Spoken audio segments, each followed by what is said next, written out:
So hello guys, welcome back to your favorite YouTube channel Bilingual Knowledge. So I hope कि आप सब लोग अच्छे होंगे. So आज की वीडियो में हम पढ़ने वाले हैं क्लास 11 का मोस्ट हॉरिबल चैप्टर बायोमोलिक्यूल्स. इससे स्टूडेंट्स बहुत ज़्यादा डरते हैं, बहुत ज़्यादा स्टूडेंट्स इससे बहुत ज़्यादा डरते हैं बायोमोलिक्यूल्स चैप्टर से. बट ये चैप्टर बहुत बहुत बहुत ही ईजी है. देखिए, जैसे कि अपना सबसे पहले living tissue plus trichloro acetic acid. सबसे पहले हमने एक लिविंग टिश्यू लिया, उसको हमने ट्राइक्लोरो एसिटिक एसिड में मिक्स किया. ट्राइक्लोरो एसिटिक एसिड का फॉर्मूला क्या होता है? Cl3COOH, Cl3COOH. ओके, तो उसको हमने जब ट्राइक्लोरो एसिटिक एसिड में जब हमने उसको मतलब कि डाला और फिर उसमें हमने मोटर और पिस्टल से हमने उसको मतलब मिक्स किया. मतलब कि मोटर और पिस्टल जैसे कि इसको जो आपके घर में होता है कूटने वाला, जिससे आप अदरक को पीसते हैं, ऐसा जो ऐसा होता है ऐसा वाला, उससे हमने मोटर और पिस्टल से उसको मतलब कि पीसा. फिर हमें एक थिक स्लरी मिली. थिक स्लरी मतलब पेस्ट टाइप में मिला. फिर हमने उसको फिल्ट्रेट किया, तो जो फिल्ट्रेट होकर छन्नी की तरह जो चला गया, मतलब कि जो चाय की तरह चला गया छन्नी से, उसको तो हमने कह दिया फिल्ट्रेट. और जो बच गया ऊपर ही चाय पत्ती की तरह छन्नी से छानते वक्त, उसको हमने कह दिया रिटनटेट. ओके, फिल्ट्रेट को हम और क्या कहते हैं? फिल्ट्रेट को हम कहते हैं बायो माइक्रोमोलिक्यूल्स. जो फिल्ट्रेट जो चाय की तरह चला गया वो एसिड सॉल्युबल पूल भी होता है. और जो नहीं मतलब कि रोका ही रहा रिटनटेट, उसको हम कहते हैं एसिड इनसॉल्युबल पूल, जिसको हम बायो मैक्रोमोलिक्यूल्स भी कहते हैं, एसिड इनसॉल्युबल पूल को. बायोमोलिक्यूल्स की अगर जो हम बात करें बायोमोलिक्यूल्स की, तो ये दो टाइप के होते हैं बेसिकली. बायो माइक्रोमोलिक्यूल्स मतलब कि वो सॉल्युबल, और ये मैक्रो मतलब रिटेंटेट. मैक्रो मतलब कि जो बड़ा है, और माइक्रो मतलब जो छोटा है, चाय की तरह चला गया वो माइक्रो, और जो रुक गया चाय पत्ती की तरह वो मैक्रो. ओके, तो जो माइक्रो मॉलिक्यूल्स होते हैं इनका वजन 18 से 800 डेल्टन तक होता है. और इसका वजन या तो बराबर हो सकता है या फिर 10,000 डेल्टन तक हो सकता है इसका वजन, या फिर से कम हो सकता है. ओके, कम उसका बराबर ही होगा इसको. तो सबसे पहले हम amino acid bio micro molecules के कुछ एग्जांपल बात करेंगे. सबसे पहले अमीनो एसिड आ गया, फिर आपका न्यूक्लियोटाइड आ गया, फिर आपका मोनोसेक्राइड आ गया. ये सब आ गए बायो माइक्रो मॉलिक्यूल्स में. और बायो मैक्रो मॉलिक्यूल्स के कुछ एग्जाम्पल ऐसे प्रोटीन आ गया, एक न्यूक्लिक एसिड आपका आ गया, एक पॉलीसेक्राइड आपका आ गया, और एक लिपिड्स आ गया. तो यहाँ पर हम बात करेंगे जो अमीनो एसिड होते हैं, जब बहुत सारे मिल जाते हैं तो वही हमें प्रोटीन बनाते हैं. अमीनो एसिड जब बहुत सारे मिल जाते हैं तो प्रोटीन बनाते हैं. तो अमीनो एसिड क्या हुआ? प्रोटीन का पॉलीमर हुआ, क्योंकि अमीनो एसिड ही प्रोटीन बनाते हैं बाद में चल के. और जो न्यूक्लियोटाइड होते हैं जब बहुत सारे मिल जाते हैं तो ये न्यूक्लिक एसिड बना देते हैं न्यूक्लियोटाइड. तो न्यूक्लिक एसिड का पॉलीमर कौन हुआ? न्यूक्लियोटाइड हुआ है ना. और फिर मोनोसेक्राइड जब बहुत ज़्यादा मिल जाते हैं तो पॉलीसेक्राइड बना देते हैं. तो ओके, तो इसका भी मतलब पॉलीमर यही हुआ. और लिपिड्स का वजन बेसिकली 800 डेल्टन होता है. 800 डेल्टन इसका वजन होता है. तो एक क्वेश्चन आता है, सुपर हिट क्वेश्चन है, ये नीट में भी कई बार है, और अपने एग्जाम में तो रिपीट नहीं हुआ है. सीबीएसई इतना हार्ड नहीं पूछती है, बट ये नीट में कई बार क्वेश्चन आ चुका है कि when lipids are of 800 daltons then they why are in macromolecules. Okay, तो देखिए लिपिड्स का वजन 800 डेल्टन्स होता है, फिर भी वो मैक्रोमोलिक्यूल्स में इसलिए होते हैं क्योंकि इनकी जो प्रॉपर्टी होती है ना, वो होती है मैक्रो मतलब कि चाय पत्ती की तरह. लेकिन उनका वजन भले ही कम है, लेकिन उनका वो मतलब सेब तो चाय पत्ती की तरह, उनकी जो प्रॉपर्टी हो तो चाय पत्ती की तरह है. भले ही सेब कम है और उनका वजन कम है, लेकिन फिर भी इनका मतलब जो शेप है वो तो चाय पत्ती की तरह, लेकिन रुक गए ना. फिर भी इनको हम मतलब कि ये स्ट्रिक्टली मैक्रोमोलिक्यूल्स नहीं है, नॉट स्ट्रिक्टली मैक्रोमोलिक्यूल्स. अगर तो इनको हम पढ़ेंगे बेसिकली और आगे, तो ये नॉट स्ट्रिक्टली मैक्रोमोलिक्यूल्स, मतलब कि चाय पत्ती नहीं, स्ट्रिक्टली चाय पत्ती नहीं है. अब यहाँ पर हम इनके बारे में कुछ ब्रीफ इंट्रोडक्शन लेंगे लिपिड्स के बारे में. नॉट स्ट्रिक्टली बायो मैक्रोमोलिक्यूल्स, क्योंकि इनका वजन कम होता है 800 डेल्टन से. लिपिड्स का वजन तो मैक्रोमोलिक्यूल्स नहीं होते, स्ट्रिक्टली मैक्रोमोलिक्यूल्स नहीं होते. भले आते उनकी कैटेगरी में, लेकिन होते नहीं कोई खास. Due to formation of vesicles मतलब कि चाय पत्ती टाइप में जो फॉर्मेशन होता है, they get separated into acid insoluble pool. Acid insoluble pool मतलब कि जो चाय पत्ती नहीं सॉरी मतलब चाय होता है, उससे मतलब कि हटा दिए जाते हैं, सेपरेट कर दिए जाते हैं. क्यों? क्योंकि फॉर्मेशन होता है उनमें वेसिकल्स का. वेसिकल क्या होता है? वेसिकल मतलब कि जो चाय पत्ती टाइप जो स्ट्रक्चर होता है, समझ गए ना मतलब. फिर हमने यहाँ पर एक और एक्सपेरिमेंट दिखाया गया है कि जो बहुत ही छोटा एक्सपेरिमेंट तो था, बहुत ही आसान एक्सपेरिमेंट था, लेकिन बहुत ज़्यादा डिस्ट्रॉइंग एक्सपेरिमेंट था. अब एक्सपेरिमेंट में क्या किया गया? जैसे हमने सबसे पहले एक लिविंग टिश्यू ले लिया. लिविंग टिश्यू में क्या हो सकता है हमारा? जैसे कि हमने एक गाजर ली, गाजर का हमने एक क्रॉस सेक्शन एरिया ले लिया, या फिर हमने किसी चूहे को लिया और चूहे की खाल उतार ली. ओके, सबसे पहले हमने उसको ड्राई किया. ड्राई करने के लिए हमने क्या किया? उसका H2O सारा पानी सारा बाहर निकाल दिया लिविंग टिश्यू का. फिर हमने उसको वो हो गया ड्राई, फिर हमने ड्राई वेट कर दिया उसका. फिर हमें मतलब जो मिले थे सबसे पहले उधर कार्बन कंपाउंड्स मिले थे। अब फिर हमने ड्राई टिश्यू को उसको हमने जला दिया पूरा, तो जो एस एस मतलब राख, जो राख बचा वो इनऑर्गेनिक कंपाउंड्स होंगे। ओके, फिर average composition of cells, average composition of cells, तो कंपोनेंट कौन कौन से होते हैं? वाटर, फिर प्रोटीन, फिर न्यूक्लिक एसिड, फिर कार्बोहाइड्रेट, फिर लिपिड्स। तो percentage of total cellular mass क्या होता है? तो वाटर का सबसे ज़्यादा होता है 70 से 90%, प्रोटीन का उससे कम 10 से 15, इसका 5 से 7, इसका 3 2, मतलब कि उस सबसे ज़्यादा, उससे कम, उससे कम, उससे कम, उससे कम, धीरे धीरे कम हो जाते हैं। जैसे कि water less than protein less than water, ऐसे धीरे धीरे कम हो जाते हैं। फिर हम बात करते हैं प्राइमरी मेटाबोलाइट्स की और सेकेंडरी मेटाबोलाइट्स की। तो प्राइमरी मेटाबोलाइट्स क्या होते हैं? जैसे प्रेजेंट इन एनिमल टिश्यू में होते हैं primary metabolites, present in plants, fungus, microbes या ऑर्गेनिज्म में होते हैं, ये मतलब एनिमल्स टाइप में होते हैं। Play role in normal psychological process, normal psychological process में ये मतलब रोल प्ले करते हैं। और ये इनका रोल कुछ हमें पता ही नहीं है कहाँ प्ले करते हैं सेकेंडरी मेटाबोलाइट्स। इनका एग्जाम्पल क्या है? इनका एग्जाम्पल है एलॉइड। ओके,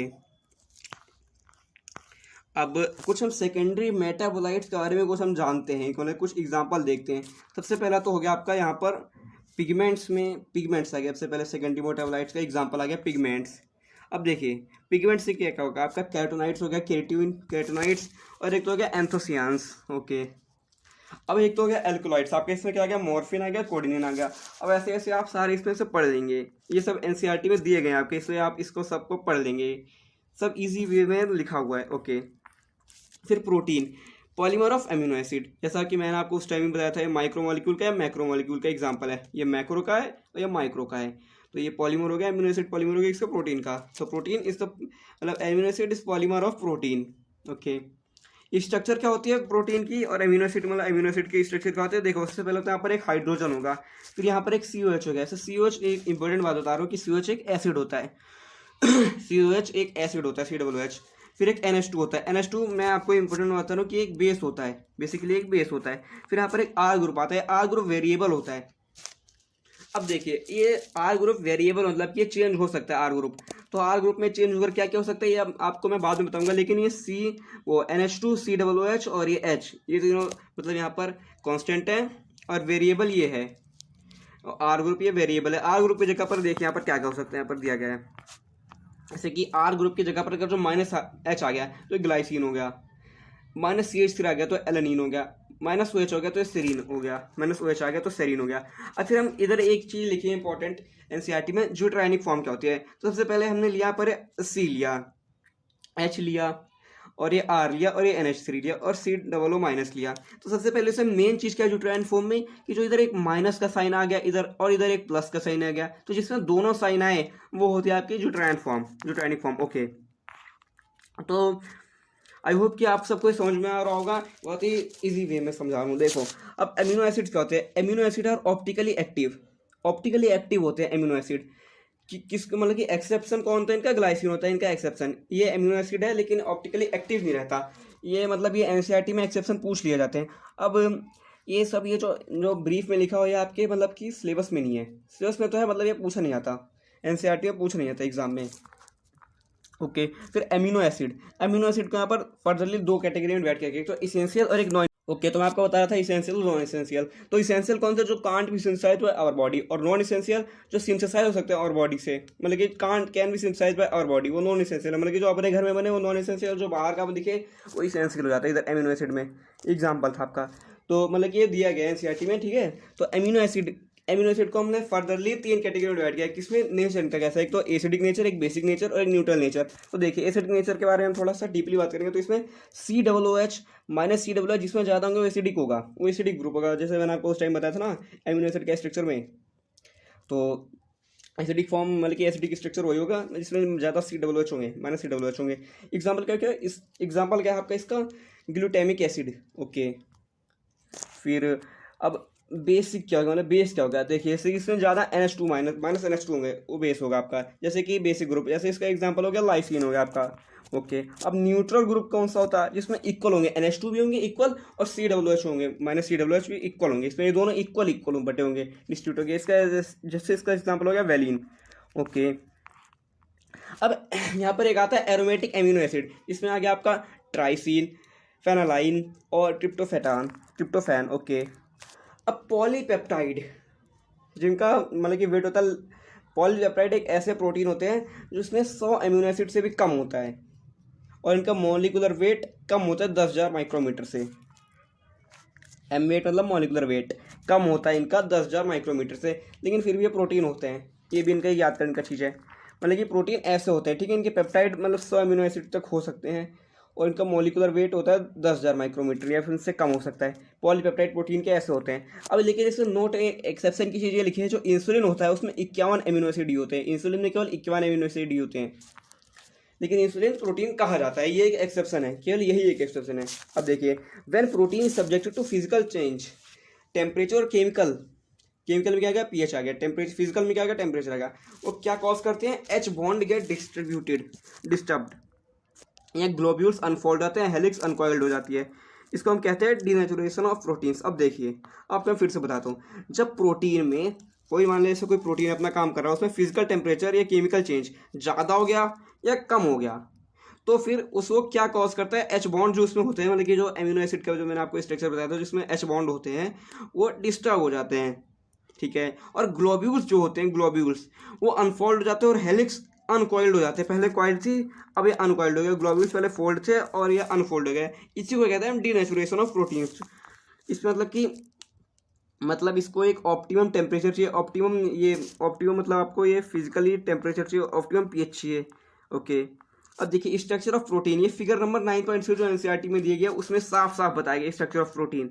अब देखिए, तो इसमें दो स्ट्रक्चर बेसिकली होते हैं, एक तो प्राइमरी स्ट्रक्चर और एक सेकेंडरी स्ट्रक्चर। तो बेसिकली अगर जो मैं आपको मेनली सजेस्ट करूँ तो आप एनसीईआरटी बुक से इसको पढ़ सकते हैं, स्ट्रक्चर ऑफ प्रोटीन को। वैसे तो मैं आपको बताया तो प्राइमरी स्ट्रक्चर, इसमें एक से ज़्यादा पॉलीपेप्टाइड चेन होगी, वो प्राइमरी स्ट्रक्चर। इसमें एक से ज़्यादा पॉलीपेप्टाइड चेन होगी, एक से ज़्यादा वो पॉलीपेप्टाइड चेन, वो प्राइमरी स्ट्रक्चर। और देखिए, अब ये सेकेंडरी स्ट्रक्चर किसे कहते हैं, जिसमें मतलब आपका क्या होगा, अल्फा हेलिक्स मतलब एच बॉन्ड्स, और P pleated, A B H bond. इसमें दो एच बॉन्ड होगी, उसको सेकेंडरी स्ट्रक्चर कहेंगे। इसमें अल्फा हेलिक्स और बीटा प्लेटेड दोनों होगा, मतलब एच बॉन्ड दोनों होगा, दोनों एच बॉन्ड होगा, मतलब ओके, दो एच बॉन्ड होगा, मतलब उसको कहेंगे सेकेंडरी स्ट्रक्चर। और टर्सरी स्ट्रक्चर क्या होगा, जैसे कि फर्दर फोल्डिंग ऑफ और 2 डिग्री स्ट्रक्चर, मतलब 2 डिग्री में सेकेंडरी। ओके,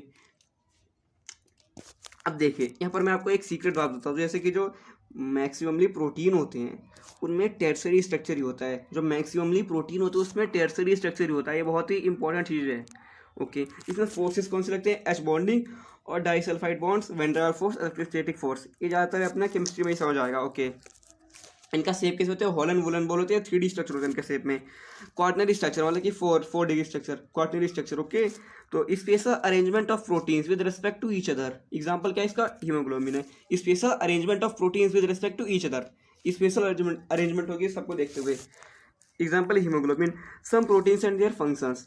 अगर ये आपको देखना है तो जैसे कि देखिए, ये अपने एनसीईआरटी बुक में दिया गया है। कोलेजन क्या होता है, इंटरसेलुलर ग्राउंड सब्सटेंस कोलेजन होता है। और ट्रिप्सिन एंजाइम, इंसुलिन हार्मोन होता है। Antibody fights infectious agent, antibody fight infectious agent. ये तो मेरे साथ सिंपल था। रिसेप्टर जो सेंसरी रिसेप्शन करते हैं उनको रिसेप्टर कहा जाता है। GLUT4 enable glucose transport into cells, GLUT4 enable glucose transport into cells, simple था ये भी। ट्रिप्सिन एक एंजाइम, ऐसा नाम से ही लग रहा है, ट्रिप्सिन। इंसुलिन की सुई लगती है, हार्मोन है ऑब्वियसली। कोलेजन, अब देखिए मैं आपको इधर मतलब कि एक बहुत बढ़िया बात बताता हूँ। जो एनिमल वर्ल्ड है ना, एनिमल वर्ल्ड में सबसे ज़्यादा अबंडेंट मतलब प्राप्त किए जाने वाला सब्सटेंस और प्रोटीन यही होता है, कोलेजन होता है सबसे ज़्यादा। और यहाँ पर लेकिन देखें, some protein and their functions, intercellular ground substance. Okay, figure 9.1 most important है एनसीईआरटी का, इसको पढ़ लीजिएगा जरूर। ओके, अब देखिए, अब हमारा दिया गया फैटी एसिड, सॉरी लिपिड के बारे में हमने थोड़ी बात और करनी है। जैसे कि can't be fatty acid, can't be fatty acid, ये फैटी एसिड नहीं हो सकते, लेकिन ये ग्लिसरॉल हो सकते हैं। वो sorry, can be fatty acid, ये फैटी एसिड भी हो सकता है और ग्लिसरॉल भी हो सकता है, और can have both glycerol and fatty acid. Okay, glycerol भी हो सकता है इन पे, फैटी एसिड भी हो सकता है, ऐसा भी हो सकता है। अब फैटी एसिड के बारे में थोड़ा ब्रीफली बात करते हैं। तो फैटी एसिड क्या होता है, एक कार्बोक्सिल ग्रुप होता है, इसमें अटैच्ड होता है RCOOH। Okay, R group can have 1 से 19 carbon, R group can have 1 से 19 कार्बन। और पल्मिटिक एसिड जैसे कि थर्ड पेज नंबर पर दिया गया एनसीईआरटी के चैप्टर 9 में, थर्ड पेज नंबर। पल्मिटिक एसिड में 16 कार्बन, आर्किडोनिक एसिड में 20 कार्बन। तो आर्किडोनिक एसिड मोस्ट इंपॉर्टेंट है, इसमें अगर कुछ आप एग्जांपल भी याद कर सकते हैं तो वह आपने थर्ड पेज पर दिया गया एनसीईआरटी के चैप्टर 9 में। ओके, वहाँ से आप पढ़ लीजिएगा। इंक्लूड क्या होता है इसमें से कि ये मोस्ट इंपॉर्टेंट एग्जांपल है -COOH कार्बन, OH मतलब alcohol group. Okay, fatty acid, double bond absent होता है फैटी एसिड में, मतलब कि इनको फर्दरली दो कैटेगरी में डिवाइड किया गया है ऐसे कि सैचुरेटेड और अनसैचुरेटेड फैटी एसिड। तो डबल बॉन्ड जिनमें एब्सेंट होता है उनको हम सैचुरेटेड कहते हैं, और जिनमें डबल बॉन्ड प्रेजेंट होता है इनको अनसैचुरेटेड फैटी एसिड कहते हैं। अब देखिए यहाँ पर एक और बात करते हैं, जैसे ग्लिसरॉल। ग्लिसरॉल का ये होता है स्ट्रक्चर, ओल मतलब अल्कोहल, तो इसमें सब OH ग्रुप आ गए। ओके, अब phospholipid, phosphorus containing lipids is called phospholipid, phosphorus containing lipid is called phospholipid. Okay, example क्या इसका लेसिथिन है। Oils have lower melting points than fats, oils have lower melting points than fats, तभी तो ठंडी में कभी अपना तेल नहीं जमता। Okay, some tissue specially neural tissue have lipids with more complex structure, neural tissue के पास जो लिपिड्स होता है उसका बहुत ही कॉम्प्लेक्स स्ट्रक्चर होता है, ये अपने एनसीईआरटी बुक में दिया गया है। अब देखिए कार्बोहाइड्रेट को हम हाइड्रोलिसिस के बेसिस पर हम देखेंगे, on the basis of hydrolysis. Hydrolysis मतलब कि लिसिस मतलब कि तोड़ना। ओके, तो सबसे पहले देखेंगे मोस्ट स्मॉलेस्ट क्या होता है, मोनोसेक्राइड। ये हाइड्रोलाइज नहीं हो सकता, फर्दरली टूट नहीं सकता। ओलिगोसेक्राइड, ये मोस्ट इंपॉर्टेंट मतलब टॉपिक मैं आपको बता रहा हूँ कार्बोहाइड्रेट का। ये हाइड्रोलाइज हो सकता है 2 से 10 यूनिट में, 2 से 10 यूनिट तक ये टूट सकता है ऐसे ऐसे करके। ओके, सो अब ये देखिए, अब इसके बाद आके आपका आता है पॉलीसेक्राइड। पॉलीसेक्राइड के बारे में बताता हूँ मैं आपको। Polysaccharide hydrolysed into many units, कई सारे यूनिट्स, इनफिनाइट यूनिट्स में जुड़ सकते, कोई दिक्कत नहीं इसमें। अब फिर हम बात करते हैं इधर कार्बोहाइड्रेट के बारे में थोड़ा और briefly, on the basis of reducing nature, मतलब कि रिड्यूसिंग नेचर के हम बेसिस पे बात करते हैं। तो एक तो कार्बोहाइड्रेट होता है रिड्यूसिंग आपका, एक होता है नॉन रिड्यूसिंग। तो रिड्यूसिंग मतलब कि जो रिड्यूस करता है टॉलन एंड फेलिंग रिएजेंट को, जो टॉलन रिएजेंट और एक फेलिंग रिएजेंट को जिसको रिड्यूस करता है, रिड्यूसिंग में आता है। एग्जाम्पल सारे कार्बोहाइड्रेट, एग्जाम्पल एक्सेप्शन कौन सा है इसका, सुक्रोज। ये आपको याद करके रखना है, ये याद करने का टॉपिक है। Non reducing can't reduce Tollens and Phelan reagent. Example only sucrose, केवल सक्रोज है इसका एग्जाम्पल। और इसका एक्सेप्शन क्या है, सुक्रोज। एक्सेप्शन है सुक्रोज, इसका केवल एग्जाम्पल है, क्योंकि रिड्यूसिंग में एक्सेप्शन है और नॉन रिड्यूसिंग में केवल यही एग्जाम्पल है। अब देखिए carbohydrate on the basis of taste and solubility, carbohydrate on the basis of taste and solubility. इसमें शुगर आ जाता है आपका, एक तो टेस्ट एंड सॉल्युबिलिटी बेसिस पर, तो इसके बारे में थोड़ा डीप बात करते हैं। स्वीट होता है टेस्ट में, सॉल्युबल भी होता है वाटर में शुगर, और मोनोसेक्राइड एग्जाम्पल इसका, और डाइसेक्राइड भी इसका एक एग्जाम्पल है। ओके, अब नॉन शुगर में कौन कौन सकता है, ये नॉन स्वीट होती है, स्वीट नहीं होती है ना शुगर, जो शुगर स्वीट नहीं होती है वो नॉन शुगर, और जो सोल्यूबल नहीं हो सकता वो नॉन शुगर, ऑब्वियस सी बात है। एग्जाम्पल क्या है इसका, पॉलीसेक्राइड। तो पॉलीसेक्राइड क्या होता है, नॉन शुगर होता है। ये बात बहुत बहुत बहुत बहुत इंपॉर्टेंट है, आपको जरूर ये चीज़ याद रखनी है कि पॉलीसेक्राइड एक नॉन शुगर है।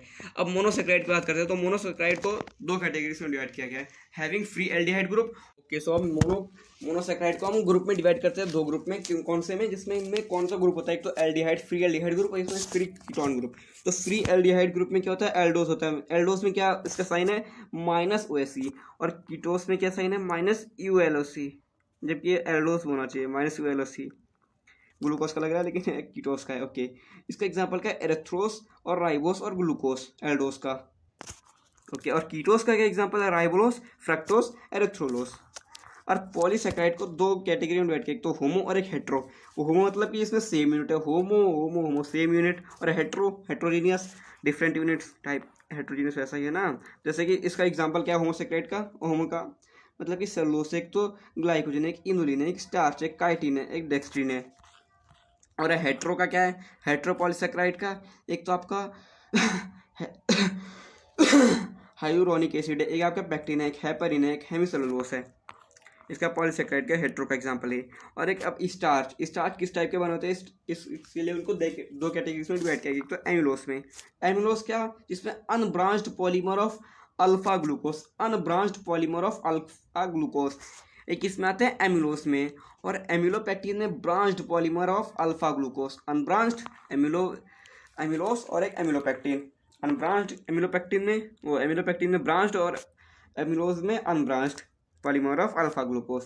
फ्रॉम 15 से 20% ऑफ स्टार्च, 85% ऑफ स्टार्च, मतलब एमिलोपेक्टिन बड़ा होता है एज कम्पेयर टू एमिलोस। अब बात करते हैं हम ग्लाइकोजन को। ग्लाइकोजन को हम फर्दर 3 कैटेगरी में डिवाइड करते हैं। कैसे?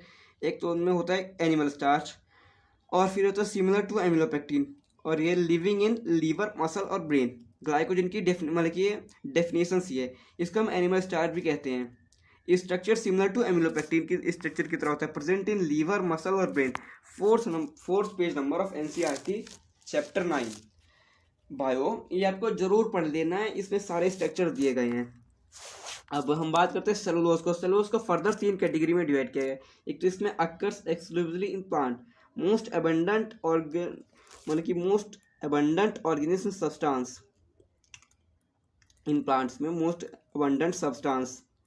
अब straight chain of beta glucose, alpha नहीं beta glucose, straight chain of beta glucose. ये सेलुलोज के बारे में थोड़ी जानकारी थी, आपको याद रख लेनी है। अब स्टार्च और सेलुलोज के बीच में हम डिफरेंस पता करते हैं। तो सबसे पहला क्या डिफरेंस है? Form helical structure. कौन हेलिकल स्ट्रक्चर फॉर्म करता है? Starch. Starch can hold I2 in helical protein, sorry helicopter निकल गया। तो स्टार्च कैन होल्ड I2 मतलब iodine in helical portion. Starch can hold I2 in helical portion. I2 मतलब कि iodine. Okay, तो ये स्टार्च का एग्जाम्पल है अभी। और ये सेलुलोज का don't contain a helix, can't hold I2, बस खत्म। सेलुलोज का don't contain helix, can't hold I2 means iodine. अब इसका ये क्या है? Starch I2 is blue in colour. Okay, I2 क्या है? मतलब जब ये बनाता है आयोडीन को तो ब्लू इन कलर होता है इसका, आयोडीन और नमक। तो यहाँ पर लिखा है why starch form I2 in blue colour but cellulose doesn't. क्यों? ये मतलब आप खुद बताइएगा। Okay, question. अब शुगर्स को हमने फर्दरली 3 कैटेगरी में डिवाइड किया। मतलब इसके कुछ एग्जांपल जैसे कि स्वीटेस्ट शुगर किसको कहा जाता है? फ्रक्टोज को। ब्रेन ऑफ शुगर किसे कहता है? गैलेक्टोज को। ब्लड किसे कहता है? ग्लूकोज को। फ्रूट किसे कहता है? फ्रूट ऑफ शुगर को, फ्रक्टोज को। मिल्क किसे? लैक्टोज को। केन किसे? सुक्रोज को। टेबल किसे? सुक्रोज को। अब टेबल शुगर तो आपने सुना होगा सुक्रोज होती है। मिल्क भी सुना होगा, मिल्क प्रोटीन कौन सा होता है? लैक्टोज पाता है। फ्रूट में फ्रक्टोज पाया जाता है, और ब्लड में ग्लूकोज तो पाए जाते हैं, तो आपने सुना होगा। स्वीटेस्ट शुगर कौन से होते हैं? फ्रक्टोज होते हैं। और ब्रेन ऑफ शुगर ये तो आपको याद ही कर लेना है। केन में कौन सा होता है? सुक्रोज, ये आपने सुना होगा, क्योंकि सुक्रोज मीठा शुगर होता है। अब लिंकेज में जो कंफ्यूजन आती है उसको मैं आपको दूर कर रहा हूँ। जैसे कार्बोहाइड्रेट को हम ग्लाइकोसिडिक बोलते हैं, ग्लाइकोसिडिक से एग्जाम्पल है मतलब। और प्रोटीन्स पेप्टाइड लिंकेज मतलब कि इससे बनता है, लेकिन जुड़ता है मतलब। और न्यूक्लिक एसिड फॉस्फोडाइस्टर। ओके, सो हम बात करते हैं most abundant protein. Animal world में कौन होता है? कोलेजन होता है एनिमल वर्ल्ड में मोस्ट एबंडेंट प्रोटीन। और सारे के सारे बायोस्फीयर में, पूरे के पूरे एटमॉस्फेयर में कौन होता है एबंडेंट प्रोटीन? राइबोलोज बिस्फॉस्फेट। ओके, और फिर हम बात करते हैं इंजाइम्स के बारे में थोड़ा डीपली। तो इंजाइम्स में सबसे पहला आता है कैटलिस्ट। ये 2 पार्ट में डिवाइड सकते हैं, एक तो केमिस्ट्री में जो कैटलिस्ट पढ़ते हैं, और एक अपना बायोलॉजी में जो इंजाइम्स के होता है। केमिस्ट्री में कैटलिस्ट किसे कहते हैं? तो बेसिकली जो रिएक्शन तेज करा है उससे कहते हैं कैटलिस्ट इन केमिस्ट्री। लेकिन अभी आपको बायोलॉजी का ही पढ़ना है। ये इंजाइम्स के बारे में बात होता है, इंजाइम्स के बारे में बात हो रही है। कैटलिस्ट मतलब क्योंकि इंजाइम्स में रिएक्शन तेज करवाता है अगर मिल जाए तो। यहाँ पर कुछ लिखा है जैसे कि ROR इंक्रीज करता है रिएक्शन रेट ऑफ रिएक्शन। और इन्वॉल्वमेंट क्या होता है कैटलिस्ट का? इन्फ्लुएंस कुछ भी नहीं होता। अब इंजाइम्स कैसे है? प्रोटीन में सारे इंजाइम्स होते हैं, प्रोटीन में लगभग सारे ही इंजाइम्स आते हैं, प्रोटीन में सारे इंजाइम्स, क्योंकि प्रोटीन का रिएक्शन बहुत तेज होता है। नेचर के हिसाब से बात करते हैं तो प्रोटीन में सारे इंजाइम आते हैं, और न्यूक्लिक एसिड में कुछ इंजाइम आते हैं जैसे कि राइबोजाइम। अब इंजाइम्स को हम फर्दरली 2 कैटेगरी में और डिवाइड करते हैं, एक तो सिंपल प्रोटीन, एक आपका कॉम्प्लेक्स प्रोटीन। इसको हम क्या कहते हैं? कॉम्प्लेक्स प्रोटीन को हमारा दूसरा नाम क्या है? ये है हमारा दूसरा नाम होलो इंजाइम। कॉम्प्लेक्स प्रोटीन का दूसरा नाम होलो इंजाइम। और सिंपल प्रोटीन की थोड़ी सी डेफिनेशन ये है कि enzyme made up of only protein, 1 type of protein. Okay, non protein part और एक प्रोटीन पार्ट। कॉम्प्लेक्स प्रोटीन का ये मतलब कि डिवाइड है इसमें से में। और नॉन प्रोटीन में क्या आता है? कोफैक्टर, इसका एग्जांपल है, इसका एपोएंजाइम एग्जांपल है प्रोटीन पार्ट का। तो कोफैक्टर को ही फर्दरली हमने 2 कैटेगरी में डिवाइड किया, एक तो ऑर्गेनिक, एक इनऑर्गेनिक। इनऑर्गेनिक में मेटल आयंस होते हैं, तो मेटल आयंस को हमने क्या डिवाइड करना, इसलिए हमने ऑर्गेनिक को डिवाइड किया। ऑर्गेनिक को 2 कैटेगरी में डिवाइडेड है, एक तो टाइटली बॉन्डेड, एक लूजली बॉन्डेड, क्योंकि ऑर्गेनिक है। तो प्रोस्थेटिक ग्रुप आता है, जो टाइटली बॉन्डेड होती है वो प्रोस्थेटिक ग्रुप में आती है, और जो लूजली बॉन्डेड है वो कोएंजाइम आता है, उसमें मतलब वो कोएंजाइम ग्रुप में आती है। फिर हम थोड़े एग्जाम्पल की बात करते हैं। तो प्रोस्थेटिक ग्रुप का एग्जाम्पल है एक तो पेरोक्सीडेज, कैटलेस और एक हीमोग्लोबिन है मतलब। Okay, so coenzymes NAD nicotinamide diphosphate NADP। Okay, और मेटल आयंस क्या क्या है, जिंक। और इंजाइम्स क्वाटनरी स्ट्रक्चर 3 डिग्री मतलब कि क्वाटनरी मतलब कि तीसरा, मतलब कि primary second year quaternary. Okay, so अब हम बात करते हैं इधर मैक्सिमम एंजाइम्स में tertiary structure, tertiary 3rd degree, tertiary 4th degree quaternary. Okay, so maximum enzymes में टेरशरी स्ट्रक्चर होता है। सब क्या मैंने आपको पहले बताया था कि मैक्सिमम एंजाइम्स में टेरशरी स्ट्रक्चर प्रेजेंट होता है। ओके, सो ये होता है कुछ अपना टेरशरी स्ट्रक्चर का डायग्राम। और जो इसमें जैसे कि यहाँ पर ये भरा हुआ है, जैसे यहाँ पर ये पूरा फुल्ली भरा हुआ है, ऐसे यहाँ पर तक ये सीधा खाली खाली तार आया था ऐसा, फिर यहाँ पर ये ऐसा पूरा फुल भरा हुआ है, तो इसको हम क्या कहते हैं, एक्टिव साइट इसको हम कहते हैं। और जैसे कि यहाँ पर ऐसा कुछ और भरा होता है तो इसको हम एक्टिव साइट ही कहते हैं। ये लिखा है हमने एक्टिव साइट। ओके, कोई भी एंजाइम ऑप्टिमम पीएच और ऑप्टिमम टेम्परेचर पर ही बढ़िया से काम करते हैं। एग्जांपल क्या है, ऑप्टिमम बढ़िया से काम करते हैं मतलब कि पीक काम उसी टाइम करते हैं जब ऑप्टिमम पीएच और ऑप्टिमम टेम्परेचर हो। ऑप्टिमम पीएच क्या होता है एंजाइम्स का, 60 ऑप्टिमम पीएच, और ऑप्टिमम टेम्परेचर क्या होता है, 25 डिग्री सेल्सियस। अब जैसे कि ये जो आपका फिगर है यहाँ पर, ये मतलब ये दिखाया गया है कि वेलोसिटी ऑफ रिएक्शन, और यहाँ पर ये दिखाया गया है कि सबस्ट्रेट कैसा फॉर्म हो रहा है। तो अब देखिए, अब पहले तो जब वेलोसिटी मतलब कि क्या कहते हैं, वेलोसिटी बढ़ रही थी मतलब कि ऊपर आ रही थी तो सबस्ट्रेट भी अपना कुछ फ़र्क नहीं आया, लेकिन जब ये वेलोसिटी और आगे गई तो अपना सबस्ट्रेट में फ़र्क आ गया। ऐसा कि अपने फिगर में बताया गया कि V max/2। ओके, फिर यहाँ पर अब इंजाइम दिखाया गया, इंजाइम इनहिबिशन मतलब कि रोकना। तो कॉम्पिटिटिव एंजाइम होते हैं, एक नॉन कॉम्पिटिटिव होते हैं, एक एंड प्रोडक्ट होते हैं। इसमें आपको बहुत कंफ्यूजन आती है। अब क्लासिफिकेशन ऑफ एंजाइम्स की अगर हम बात करेंगे तो सबसे पहले एंजाइम्स में 6 क्लास होते हैं। कौन कौन सी ईच क्लास है, 4 से 13 सब क्लासेस। हर क्लास के पास 4 से 13 सब क्लासेस होते हैं, लेकिन आपके पूछ नहीं होता बेसिकली आपकी एनसीईआरटी में नीट लेवल का है बात है। अब देखो जैसे कि ऑक्सीडाक्टेज होता है और एक तो डाइहाइड्रोजिनेस होता है। फर्स्ट वाले में आता है, फर्स्ट क्लास में। इसमें 6 क्लास होती है ना, तो फर्स्ट क्लास में आता है ऑक्सीडाक्टेज और डाइहाइड्रोजिनेस। ऑक्सीडाक्टेज डाइहाइड्रोजिनेस में फर्स्ट क्लास होते हैं। तो enzymes which catalyse oxido reduction catalyse मतलब कि जो मतलब कि रेट ऑफ रिएक्शन तेज करवाता है, कैटलाइज एंजाइम्स होते हैं, है ना। दूसरा क्या होता है, ट्रांसफरेज। ये क्या होता है, हाइड्रोजन को छोड़ के और सब, जैसे कि देखिए S और G, मान लीजिए कोई चीज़ है, कोई मॉलिक्यूल है, प्लस S, तो क्या हो गया S + S ये G। सारे मॉलिक्यूल्स इसमें ट्रांसफर होते हैं, जैसे कि यहाँ से वहाँ ट्रांसफर हो गया, यहाँ से यहाँ हो गया, यहाँ, ठीक है, देख लेना बाद में। तो अदर देन H, हाइड्रोजन को छोड़ के और सारे। Hydrolysis, catalyse hydrolysis of Easter इधर पेप्टाइड ग्लाइकोसिडिक C पर C एक बॉन्ड और फिर C हैलाइड और PN1 phosphorus nitrogen bonds. Lysis, removal of group का रिमूवल इसमें, जैसे कि पहले सबसे पहले ये मॉलिक्यूल थे, C था एक, इसमें ये था बॉन्ड, फिर C ये X और Y वाले कि एक ये हो गया मॉलिक्यूल हो गया, फिर C इसमें ये 2 बॉन्ड पर गया और ये XY एक अलग हो गया, मतलब कि ये रिमूवल हो गया ग्रुप। एक पूरा ग्रुप था पहले C, फिर एक बॉन्ड से ये लगा था, फिर समझ लिया हाइड्रोजन था X और Y, तो ये रिमूवल लगा ग्रुप का ना, अभी अलग अलग हो गए। फिर लाइगेज इस 5th क्लास है अपनी, catalysing linking together of 2 compounds. Isomerase or enzymes catalyzing interconversion of optical geometric or positional isomers। enzymes catalyzing interconversion होता है इसमें, कैटलाइज करते हैं इंटरकन्वर्जन ऑफ ऑप्टिकल जियोमेट्रिक और पोजिशनल आइसोमर्स, मतलब कि जियोमेट्रिक या पोजिशनल आइसोमर्स में बदलते हैं आइसोमेरेस। और लाइगेज का होता है catalysing linking together of 2 compounds, catalyse करते हैं कि linking together of 2 compounds catalyse करते हैं उसी के लिए। Okay, thank you. तो ये थी हमारी आज की वीडियो। Thank you.